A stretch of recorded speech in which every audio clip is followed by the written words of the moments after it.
the first question. Hi Rob and Harvey, congratulations for being part of High Street. Ano pakiramdam?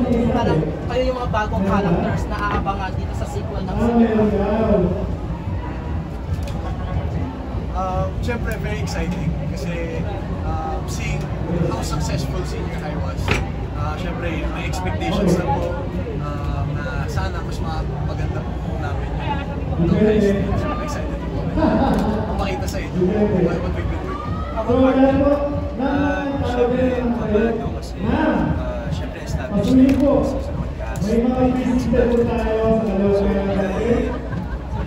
Siguro may pressure of being able to fit in with the classes. So far, very smooth naman yung things namin. Kami. Kasi parang naging advantage mo na kasi nakasama mo yung ilan sa cast members sa buong. Pero ano nyo nga parang mini-reunion nyo. Advantage ba yun? Yeah. Siyempre nakasama ko yun sila JK, si Elijah, sa nakasama ko nila si Jan sa mga shows natin sa nila. So, I guess advantage yun for me. Pero iba rin talaga kasi siyempre kilala nila yung characters. How was the first take? First taping day was fun naman. First taping day ko actually masaya din, pero on my end, I was medyo nakakapapa sa character ko po. Tsaka first teleserye ko ito talaga. So, I'm very excited but at the same time, it's a big challenge also for me. And how's the new hairstyle? Part of your character? Part po siya ng character. Tsaka, ayun, actually mas manageable siya ngayon. Kasi mas maiksi na siya, mas nagmumukha akong bata. So, yeah. At least, Pero ano nga pala yung mga characters ninyo dito sa High Street? Ako po, I play Doc Kevin, yung workmate po ni Roxy. And kung napanood niyo po yung trailer, ako po manliligaw dito. Which is played by Silent. Ako naman po ay play Wesley, co-worker ni Sky. My feelings for Sky. Alright, you guys are here in Pampanga, of course. As part of Vida Kapamilya, how does it feel to finally be here and see all the other Kapamilyas? I think this is your first time, guys, right? Kasi parang kailan lang din kayo launch, right? Tapos ang tagal na naging Bessie, ganun walang ganito. So, how does it feel to be here? Ako, pulling up here, naalala ko yung mga events dati ng ABS na kasi ABS used to hold these yearly events. Naalala ko yung pinaka-report ako sa akin sa QC Circle. So, nakalimutan ko yun. Pero that time I know 60th anniversary. Yeah, it's 60th anniversary. Yes, yun yung naalala ko. So, pulling up here, very nostalgic. Exciting din, pero syempre kabado kasi mamaya hindi pa namin na-rehearse yung acting namin. Pero na-practice naman kahit pa paano. Na-practice naman. Pero syempre kabado, very exciting. Gano'n ka-importante bilang kapamilya to see all the other kapamilyas, your fans here, and kahit talaga araw, they're all there. Ayun po, ako personally as one of the newer kapamilya, syempre excited and very overwhelmed to see the amount of people. Grabe, laki ng stage. So, first time ko ata mag-perform sa ganung malaking stage.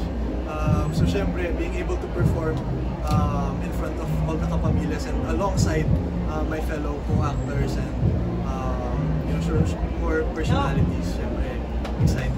What are your thoughts on parang nasabi ka ng Lilibex, parang kayo yung mga susunod na the next hard drop.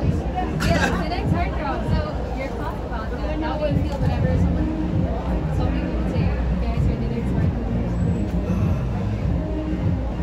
I mean, there's obviously an amount of pressure.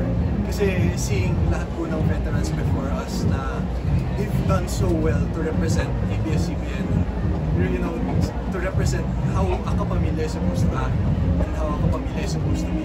Para sobrang, nagaganahan ako na to hopefully be able to set my own path and be able to do the things that I want to do with this family. One last question for Patrol ng Pilipino lang din. Sobrang init sa labas. As an artista, any tips for our kapamilyas na grabing init na init ngayon tag-init? Always drink water. Tubig.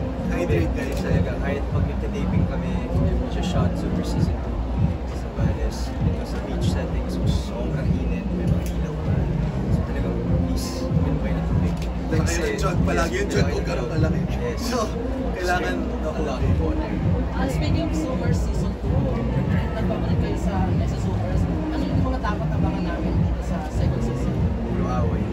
Ang daming away. Ang daming away this Kasi season. last season nag-away kayong dalawa. Yes. Yeah, oo nga, nag-away ko. I mean, syempre, I think with season 1, very, I guess, shallow pa. Kasi hindi pa namin talaga kilala yung characters. Even us as actors. Going into season 2 with the new creative team, we have Director Kevin Alhambra spearheading the project as director. Talagang natutukan kami.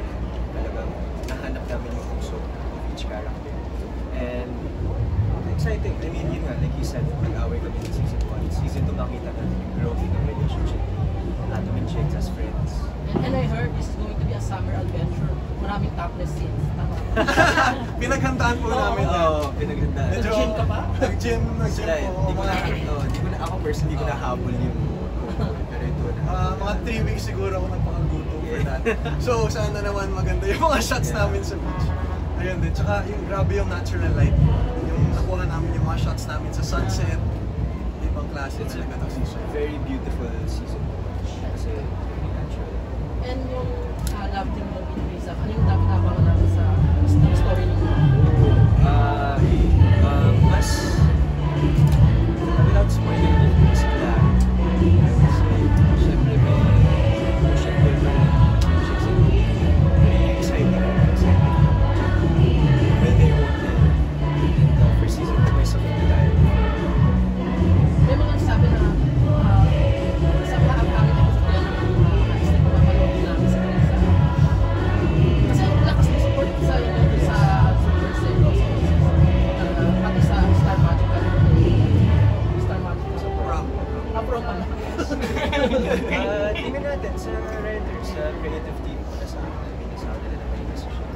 Pero if she'll join the cast,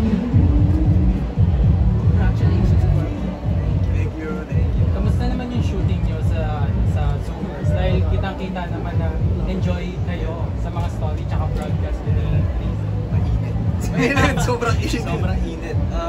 Aside from the heat, sobrang saya. Kasi, you know, nasama namin yung season 1. Tsaka, we have this level of I can't speak on behalf of the rest. For me, kasi meron kami parang, so we're a very small show. We're a very small show of juggernauts, senior high, Batang Quiapo, and nakapasok, and by me, nakapasok sa prime time. So we have this, I guess, mentality na parang talagang family-oriented. Oh, small show tayo, pero pakita natin na kaya natin lumaban. So meron kaming mindset of it. So during the filming, it was really fun. Kahit tiring siya, kahit very limited lang yung oras namin. It was fun kasi now I'm proud naman kami sa na-accomplish namin in that short time. How about you, Rob? What do you enjoy more now? Yung pag-host o yung pag-acting? Kasi dati nakakasama kita sa Miss Universe. Sa Miss Universe na po. As of now, focus po talaga sa acting. My priorities are really with ABS-CBN and being able to grow as an actor kasi feel ko dito po talaga ako. Dito po talaga ako mag-grow.